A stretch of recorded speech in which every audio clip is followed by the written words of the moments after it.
சிம்மக்குரல் கரூர் மண்ணின் சகோதரி. என்னென்னமோ சொல்லலாம், இப்போ வேற ஒரு வார்த்தையை சொல்லிட்டாங்களா, அதனால கொஞ்சம்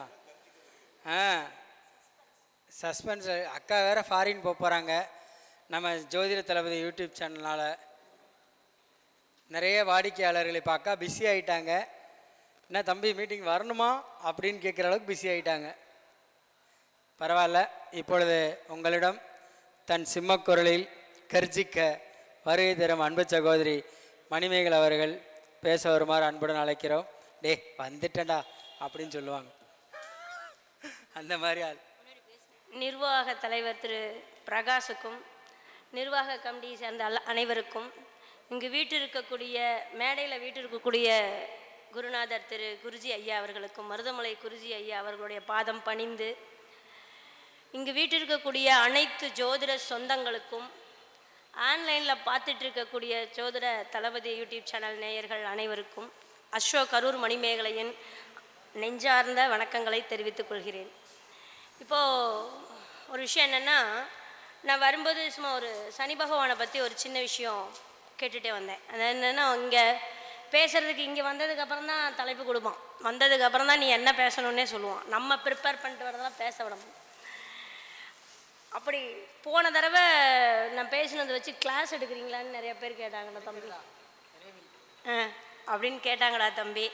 ஏன்னா நான் இந்த எந்த பாவத்தை பற்றி பேசினேன், ஏதோ நீ பிரச்சனையை பற்றி பேச சொன்னேன்ல, விபத்து கண்டம் கடன் தீர்றது அதை பற்றி பேச சொன்னேன். அதனோட காம்பினேஷன் எடுத்து வச்சதில் கிளாஸு கேட்டாங்க. இப்போதைக்கு ஏதாவது கிளாஸ் எடுக்க ஏதாவது சங்கங்கள் கூட்டாக வேணால் வர்றேன்.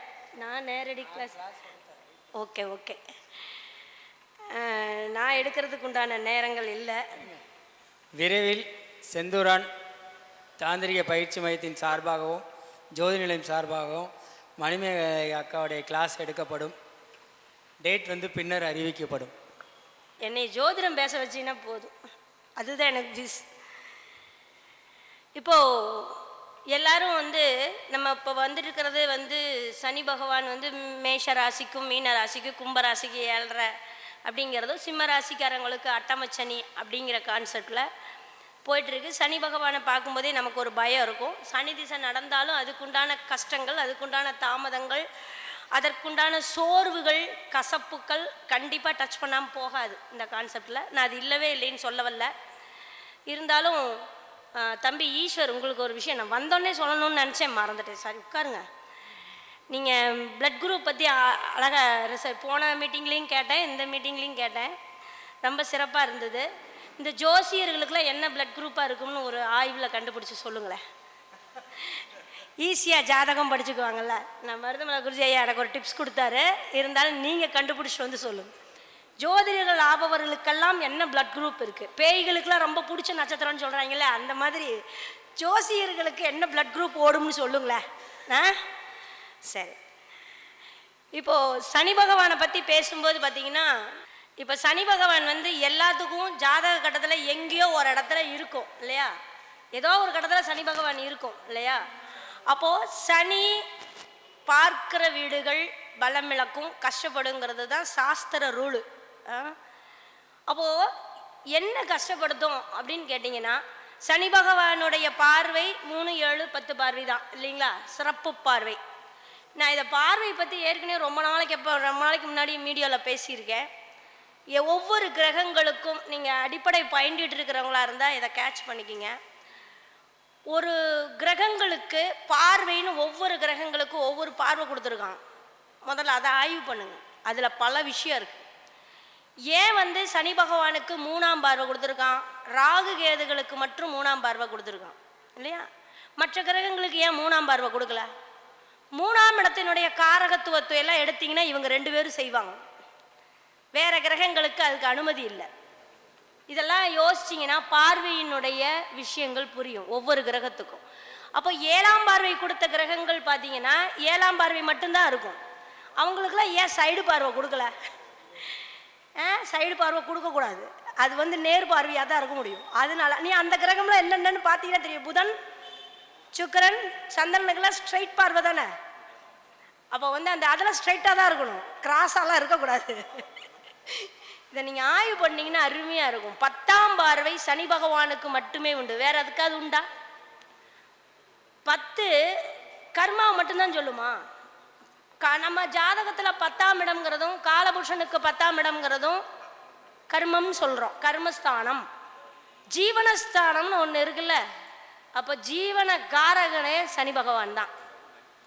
அப்போது கஷ்டப்படுத்துது அப்படின்னா சனி பகவானுடைய 10ஆம் பார்வை எந்த பாவத்துக்கு விழுகிறதோ, எந்த கிரகத்தின் மேல் விழுகிறதோ, அது ஜீவன ரீதியாகவோ அல்லது கர்மா ரீதியாகவோ கஷ்டப்படும். இவ்வளோதான் கான்செப்ட். இதை புரிஞ்சுக்கிட்டிங்கன்னா போதும். சரி, கர்மா சனி பகவானுடைய பார்வையில் அந்த கர்மாவை அனுபவிக்கக்கூடிய பாவம்னு ஒன்று 3ஆம் பார்வை, 7ஆம் பார்வை, 10ஆம் பார்வை சொல்லுது இல்லையா? இதில் சனியினுடைய 3ஆம் இடத்துல இப்போ நட்சத்திர நாயகன், நட்சத்திரத்துக்கு ஒவ்வொன்றுக்கும் கடை யார் வாங்கக்கூடாது, கடை யார் கட்ட முடியாது, காசு எதில் சேர்த்தலாம் அப்படிலாம் சொன்னார். நீங்கள் சனி பகவான் எந்த நட்சத்திரத்தில் உங்களுக்கு அமர்ந்திருக்கோ அதற்கு 3ஆவது நட்சத்திரம் உங்களை கர்மாவை தீர்த்துக்கிட்டே இருக்கும். நீங்கள் கவனித்து பார்த்தீங்கன்னா புரியும்.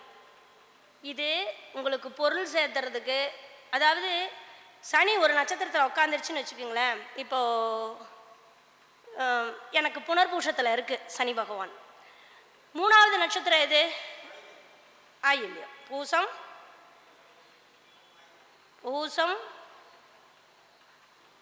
ஆயில்யம், அதாவது புனர்பூசம் பூசம் ஆயில்யம். அதுக்கடுத்து ஸ்டக் ஆகுது, புனர்பூசத்தை விட்டுட்டேன்ல, அதனால போகக்கூடாது, போயிடுச்சுன்னா தப்பாக போய் ஸ்டக் ஆகுது பாருங்க. அதான் இல்லை, நான் நல்லதாக தானே சொல்கிறேன், சனியை தப்பாக சொல்ல. சனிக்கிழமை நாள் சனீஸ்வரனை திட்டக்கூடாதுல்ல, அப்புறம் அவர் எண்ணெயை காட்டுன்னு காட்டிடுவார். கொடுமைங்க, அது ஒரு கொடுமை அனுபவிச்சு இந்த மாதம். நான் சொல்கிறேன், என் லைஃப்பில் எல்லாத்தையுமே வந்து யூடியூப் நேயர்கள் எல்லாத்துக்கும் சொல்லியிருக்கேன், இந்த சஸ்பென்ஸையும் சொல்லிடுறேன். அதாவது இந்த 3ஆவது நட்சத்திரம் இப்போ ஆயில்யம் இல்லையா, என்னுடைய வாழ்க்கையில் ஒரு கர்மா அப்படின்ற ஒரு விஷயம், பூர்வ புண்ணியம், எனக்கு 5ஆம் இடம் பூர்வ புண்ணியம். அப்போ அது எப்படி இருக்குன்னு பாருங்க, அது உட்காந்த வீடு எப்படி இருக்குன்னு யோசிச்சுக்குங்க. அப்போ அவ்வளவு ஃபஸ்ட்டு நம்ம சொந்த பந்தத்தை பேச வேண்டாம், சொத்து சுகத்தை பேச வேண்டாம், 5ங்கிறதுனால புத்தியை மட்டும் வச்சு பேசுவோம். அப்போ புத்தியே இருக்காதா, அது ஒரு விஷயம்.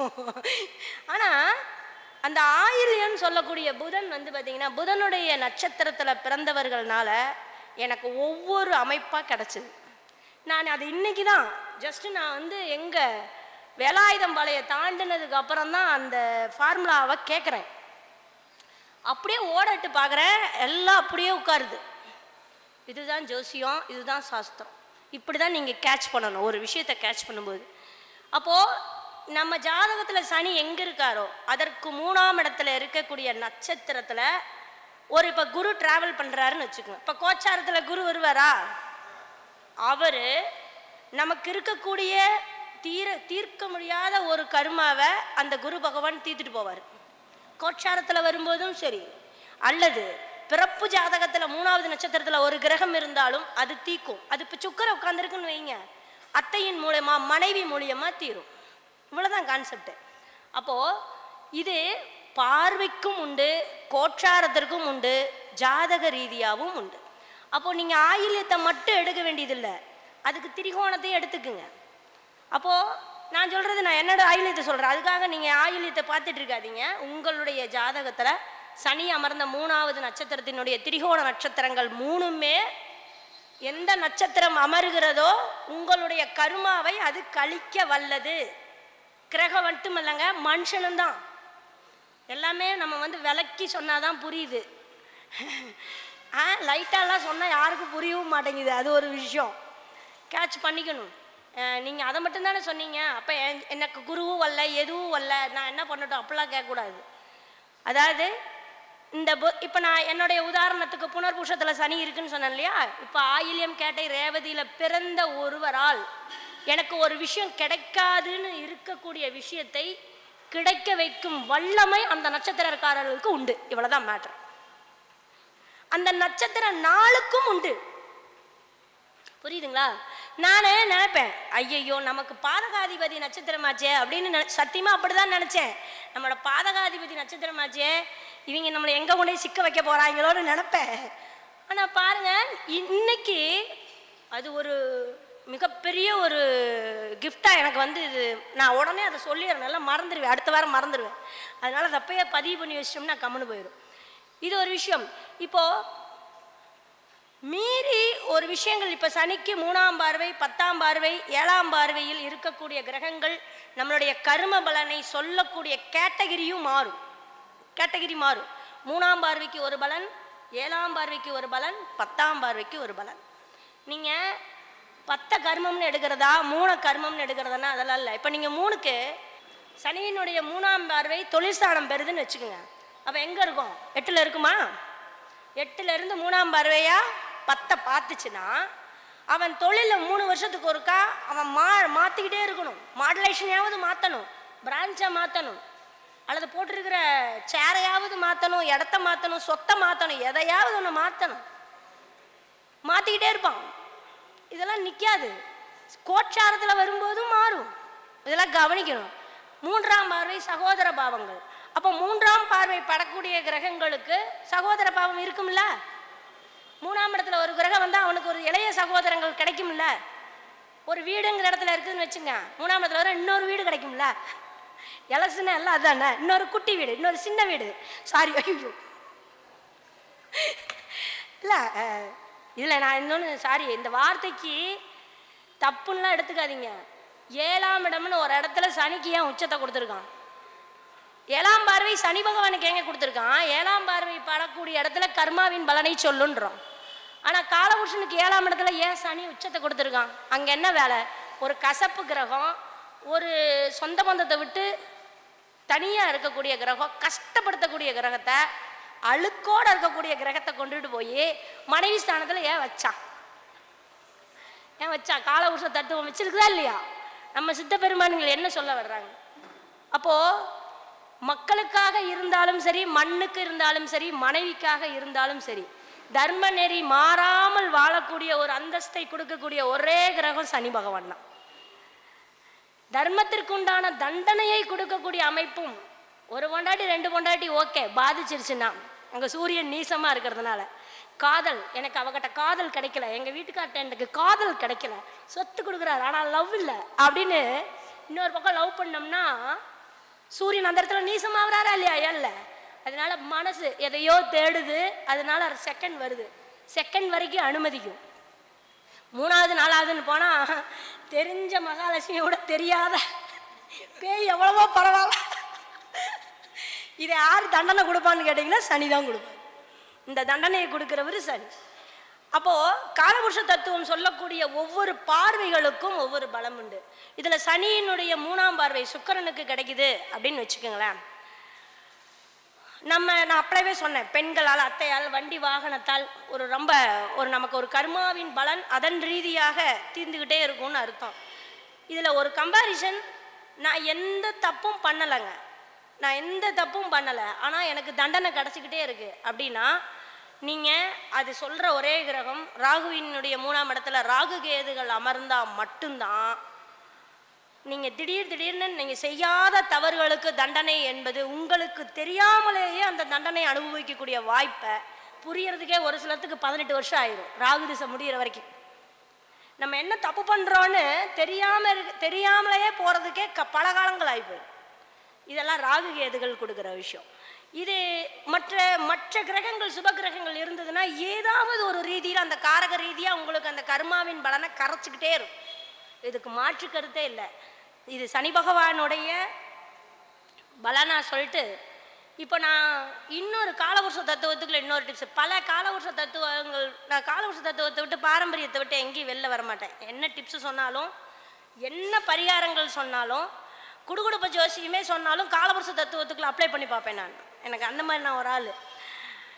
இப்போ நம்ம பார்வையை பற்றி பேசும்போது, இது பார்வையை ஒரு நாளைக்கு ஒரு சப்ஜெக்டாக பேசலாம். செவ்வாயினுடைய பார்வைக்கு ஒரு குணம் உண்டு. செவ்வாய்க்கு எத்தனை பார்வை இருக்குதுங்க? 7, 4, 7, 8 கொடுத்துருக்கோம். இந்த 4, 7, 8ல் யோசிச்சிங்கன்னா பல விஷயம் புரியும். இதுக்கெல்லாம் காரகம் இவர் தான், செவ்வாய் தான். அப்போ கல்யாணத்துக்கும் அவர் வேணும், செக்ஸுக்கும் அவர் வேணும், வீரியத்துக்கும் அவர் வேணும்ல. 7ஆம் இடத்துல சித்திரை நட்சத்திரத்தை கொடுத்துருக்கானா இல்லையா?